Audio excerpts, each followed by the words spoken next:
پایگاه اسد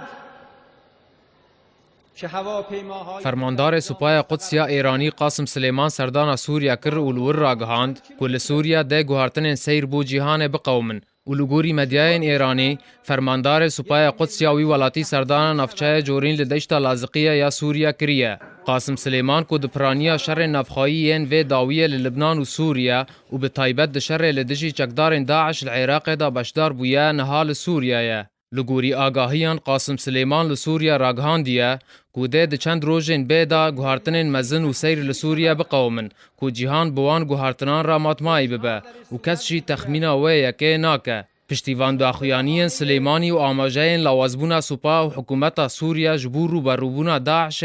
به هزاران میلیشیات ایران و عراق جبو بروانی دبر رژیم اسد دا گهیشتن سوریا جه درین امنی لسوریا دو دسیح زیران دا جه آجانسان نوچهین فرانسی را راگهاندن که هفدم لگل پیش روین ریخستنا داعش لسوریا حکومتا بشار اسد کتیه ده خرابترین روش امنی لبرانبر سالم بوری یکی جبر پرسین امنی سوریا جبو آجانسا نافبوری گوتیه که به هزاران میلیشیات ایران و عراق ده هیاما چند روژین بوری دا خوگهاندنا سوریا و لنافچهین شام و دردورا وی بجهبونه بگوتنا اخافتن وی برپرسی امنی سوریا هجمارا میلیشیات ایرانی و عراقی بکیمانی 7000 کسن و برپرسیارتیا پروانیه لپایتخت سوریا گرتن استوی خدا وی برپرسی هر وها آماجه بوی اکیجی کر که میلیشیات ایران و عراق دوان نیزیکان دا 10000 کس زیده تردبه و ارکه پشتوانیه هیزن سپاه سوریا و میلیشیات آلیگرین حکومت اسد جبووان تیداین وکو کویجی دره دایه خویا کرن که ده قوناغا بیدا ارک میلیشیات ایران و سوریا